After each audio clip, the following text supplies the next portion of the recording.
Này 24 nghìn đấy 20 quay phim đấy. Quay phim Ba Tần đấy. Chợ Ba Tần đấy. Vì Ba Tần chợ đông quá. Đông quá mà nhiều hàng hóa quá, mát nó hoa hết rồi.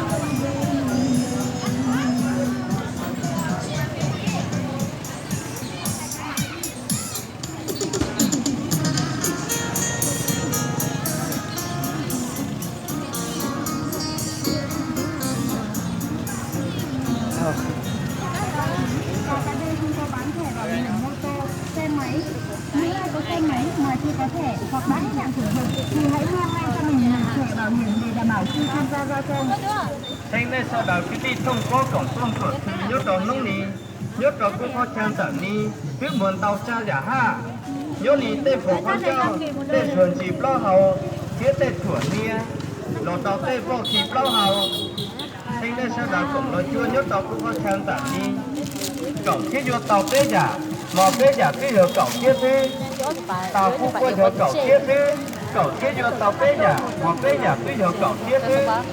Cái này của con cho cái hiệu cậu kia, cái lũ chuẩn chỉ có hầu cái hiệu cậu kia, cái tụ chuẩn niên cái hiệu cậu kia, lò dọc cái lũ qua kịp lá hầu cái hiệu cậu kia thế, từ nhẹ á chi một xe á chi, từ nhẹ khao á chi một khờ, từ nhẹ khao á chi cái tàu, sai giả thứ tàu, vừa dọc cái giả cậu kia, và cậu kia cái vô tàu cái giả, cái nó cho cũng có chân trả đi, nếu mà cho thể bảo hiểm thế may. Từ giờ từ trước mua xe máy là chỉ có mua thẻ bảo hiểm nó xe máy rồi rồi thẻ bảo hiểm xe máy họ làm gì chúng tôi đang ở một chương trình khuyến mại đặc biệt trước thẻ bảo hiểm xe máy trước tác có nếu tàu tết hoặc thân chưa chắc chưa tàu tổng không thể tốt đâu anh không có cái công ty không dù hay là không ở thư nếu tăng tải cũng sang tải đi chứ muốn tàu sơ cha giả ha tải đi cậu thế giờ tàu bé giả mà bé giả cứ giờ cậu kia sẽ đợi cùng vua là giả cứ giờ cậu kia vô tàu bé giả sẽ đợi cùng vua sơ cha giả cứ giờ cậu kia bé đẩy của con trâu cứ giờ cậu kia mà cậu kia cứ vô tàu bé đẩy của con trâu bé nói chuyện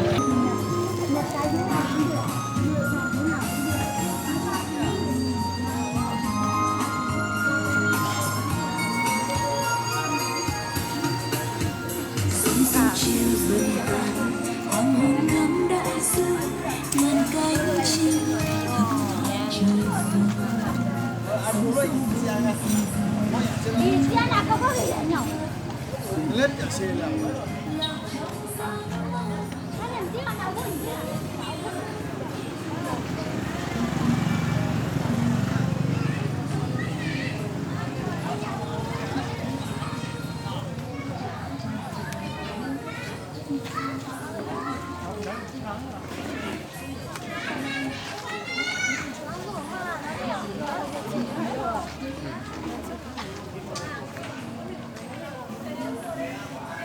rồi lấy hết.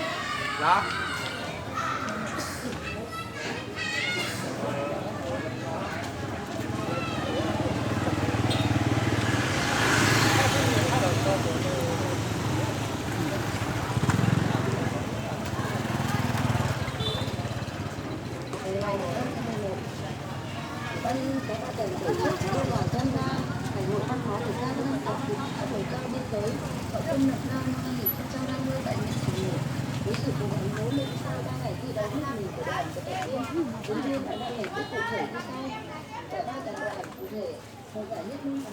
Mình có cái trang siêu nhẹ không nhỉ?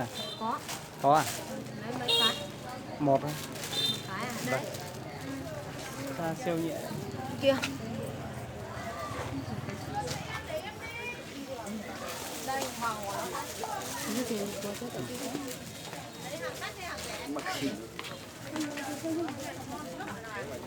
Lấy hàng đắt hay hàng rẻ nhá? Loại cái loại đấy bao tiền nhỉ? Loại này là 220. 220 à?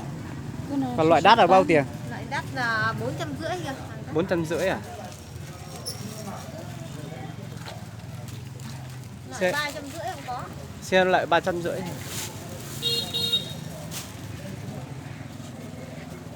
70.000 này.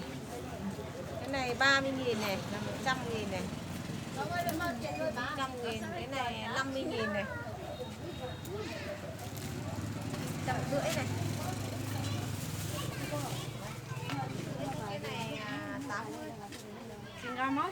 Nhìn thật tia này thì khó. Nhìn thật tia lấy cho chị. Là cho nhà cứ tiền mua lại thì khó. hòn tàu nè 1000港本才不老做好好。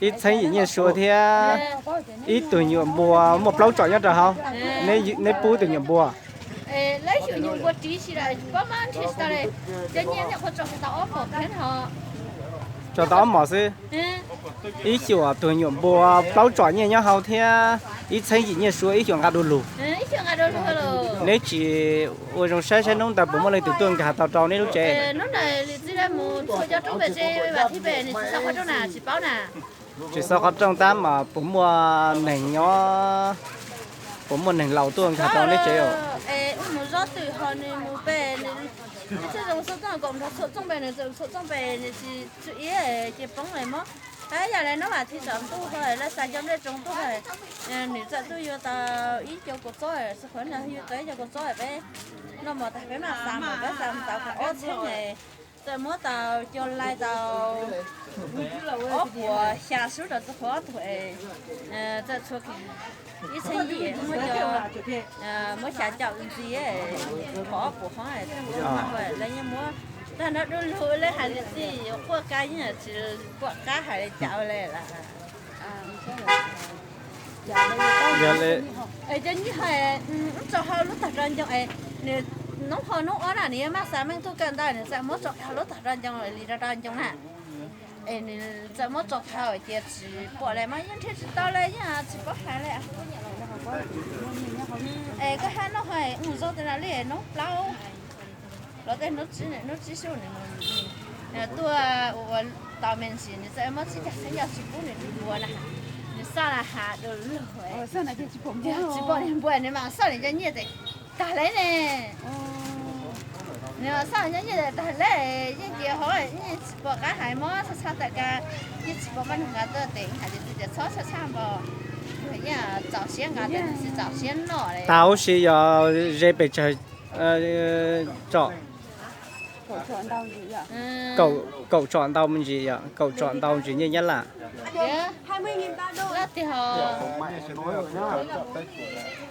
giờ lên mà cho cá nông sẽ giờ lên từ hầm mua là để còn xa cho tua xem mà chơi này chơi lên hải lý chỉ bao cá hải lệ hải sản được lên hải lý gì là kết hợp với cái dòng hải thật thì gì chỉ mua thì hải lo lụt tôi sẽ gì chỉ xuống bao hết thì họ lúc sẽ hải na cho họ cái hình phép một là u là họ hiện tại mình chỉ họ nào lo thì có chỉ bao nhiêu là hải lý gì cho nhẹ cá chỉ chúng ta chỉ cái là sẽ uống hải bé